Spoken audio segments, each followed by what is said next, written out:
Video journal number 1. Hey there, people of the internet. For those of you who know me, and those of you that don't, my name is Kyle Kobe Miguel Smith. I'm a senior history major student at Florida A&M University, and most people have a hard life, but I've had an extremely hard life. Starting from 3rd grade, 7-8 years old, up until the end of 12th grade back in 2016, I was relentlessly bullied by peers, teachers, and even principals. And I had little to no power to stop it. And even right now, I'm being bullied right now at 21 years old. And in 3rd grade, I was constantly harassed by this guy named Chadrick Kirkland. And look, in case any of you hear this, and in case I get views of this or not, hope this is a lesson to all of you. But no, I was always the smallest guy in my class and probably in the whole school too, and this always gave people the advantage to pick on me and bully me to no end. This starts from elementary school, Stewart Street, 3rd grade. Tragic. He would wait on the side of the door of the classroom when it was time to go home, and he would jump me. And I even had to get my teacher to walk with me to the bus because, he was bigger and stronger than me. Then going to change, I constantly changed schools in elementary school, from Stewart Street to Crossroad Academy to Gaston Magnet, and no matter where I went, someone always picked on me.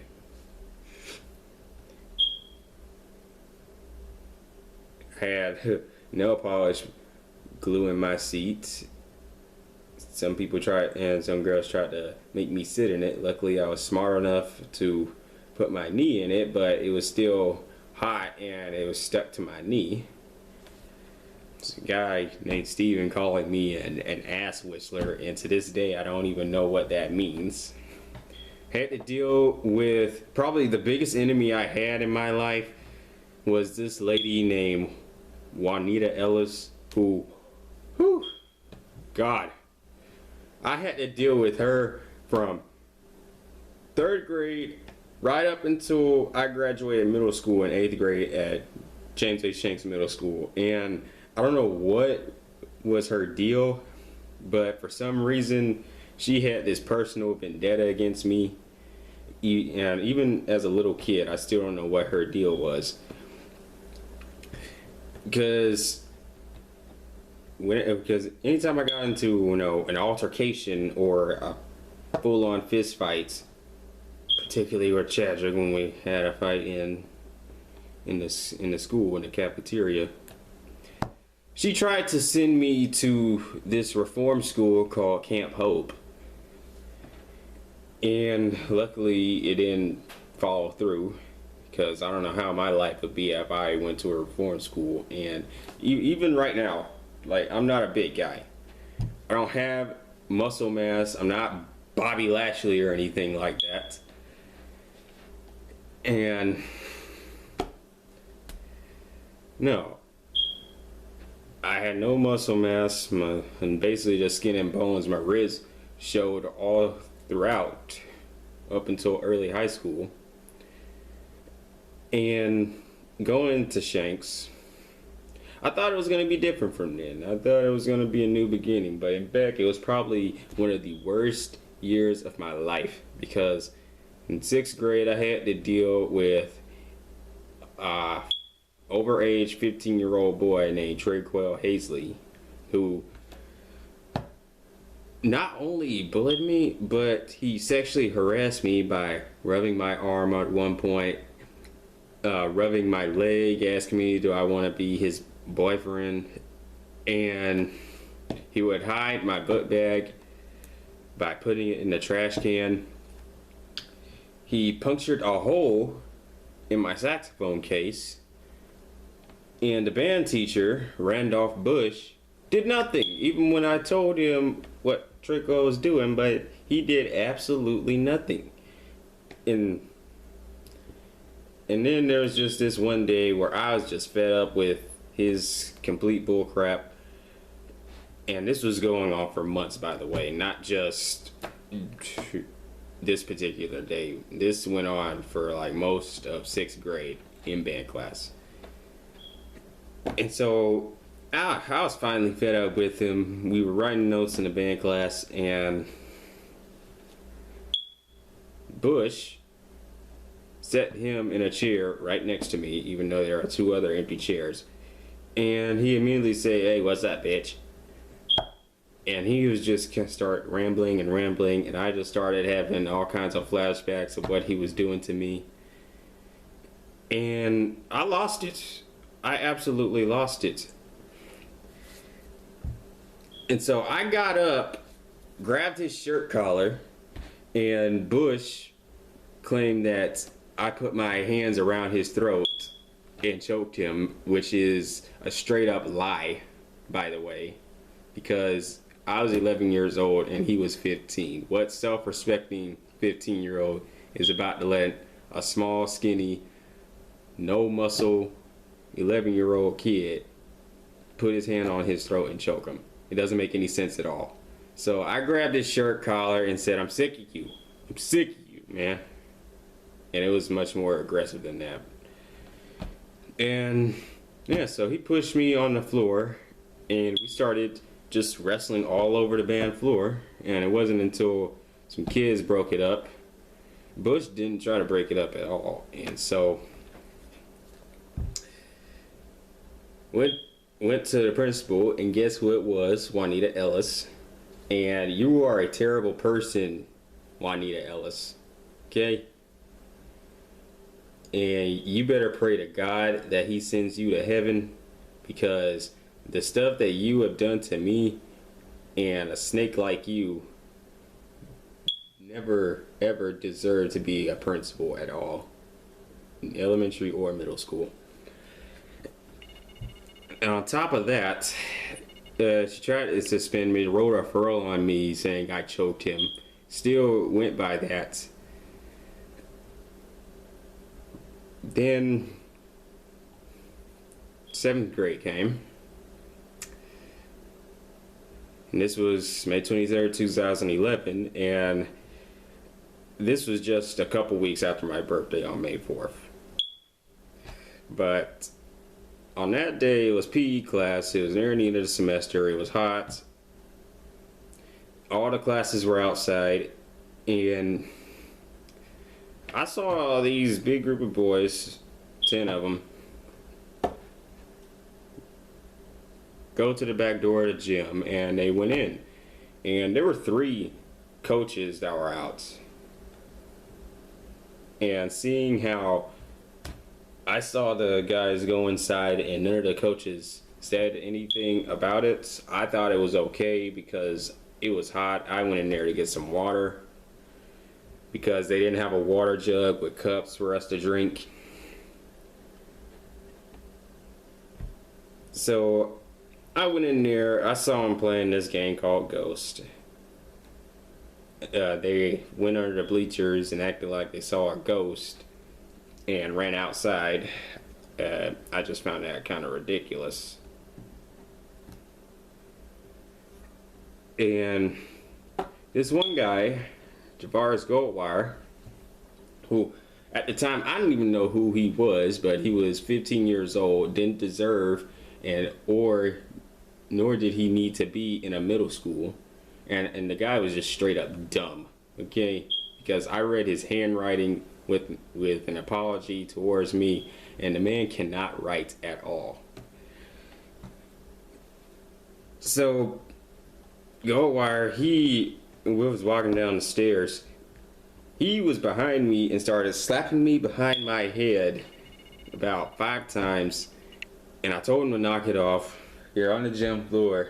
He kept slapping me in my face, and I told him, if you keep slapping me, you will regret it. And so he tackled me to the ground, got on top of me, and just started beating me right in my face and head at least 20 times for what I could count. It was left, right, left, right, left, right. And none of the guys that were in there tried to stop him. No one tried to stop him at all. So they were standing there though, standing there watching, and so he got up and ran away, him and everyone else, and they left me lying on the gym floor alone in the gym, by the way, and left me there for dead with a severe concussion that felt like my whole head was about to explode. So I laid there for a good 10-12 minutes, and I had to muster up the strength to pick myself up because I wasn't gonna die there. Not at all. I did not. I had the will to live, and I had to pick up my own body. Didn't know where I was. Only thing I was thinking was, I gotta get to class. I gotta get to class. And it was science teacher Mr. Dennis's class. So I got up, limped from the gym, and went to his class. He saw me all beat up with huge knot on my face. Huge knot on my face. Cut, a bruise. I could barely talk, and I just was holding my head like crazy. And I'm talking about a knot that was like, whew, golf ball size, where you could feel it and you could just feel the big bump on it. So he wrote me a pass to the office. Went there. Ellis was there. And she sent, and she wrote a pass for me to go to the clinic. She sent me there, but she sent me alone, hurt. She had no one in that office, not even a fellow student, to escort me to the clinic. And it was a long walk, about, I don't know, maybe a 3-yard walk, and not even 3 yard, but maybe 10 yards. I'm not sure how long that is, but it was a long walk from the office to the clinic. Sat there. The lady managed to make it without falling out. The nurse gave me an ice pack. I was there for a short time, went back to the office, and that's when, Mom was there, and she was there for, some academic stuff for her English class. And she saw me all beat up with the knot on my head. She asked me what happened. I told her, I got physically assaulted. That's how I was sounding. Physically assaulted in the gym. So she checked me out of school and took me to the doctor's office. Gave me some antibiotics, and I had to stay home for 2 days until I healed up. And little to my knowledge, Ellis, the school officer, Angela Hightower, then known as Galloway, did a so-called investigation. And I don't even know how they found out about Javar's Goldwire or his name, because even at that point, after he beat me up, I still didn't know who he was. So it's a mystery how they found out. So they did this investigation. They talked to the guys that went in there, and they claimed they didn't see anything. That was no help at all. And then, I didn't even know about this until a number of years later in court. My coach, Barbara Jackson, wrote a referral on me saying Cal Kobe went in there without permission, and I didn't even know about that at all.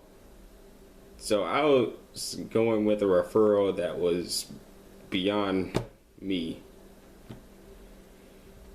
And they didn't even suspend this dude once they found out who he was. And that's what pissed me off.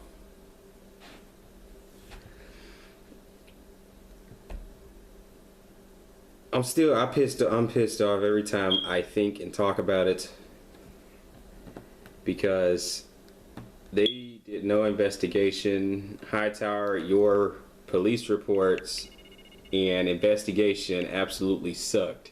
And if you see this, then oh well, you need to be better at your job of being a police officer.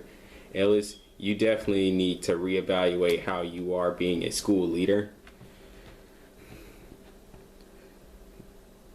Then I had to take drastic measures by going to the Yasin County Sheriff's Office. They finally did a real investigation. That's how they really found out what happened. And Goldwire himself admitted that him, myself, and everyone in there went in the gym without permission. He admitted that. So I went to court in front of Judge, I believe it was Judge Garner was her name, and he blatantly lied saying I fell down the stairs, and no, absolutely not. Thankfully, I had a very unbiased judge and impartial. She ruled in my favor, of course, and sentenced him to 2 months of community service. So, till then, that was the last I saw of Javaris Goldwire until this high school basketball game at East Gaston, where someone busted him in his nose and blood was all over the place. Ooh, that was the most satisfying thing I've ever seen. And this is part 1 of Cal Kobe Smith's life. Check me out on Master Mojo, Facebook, Twitter, ksmith5498, and I'll check you guys later.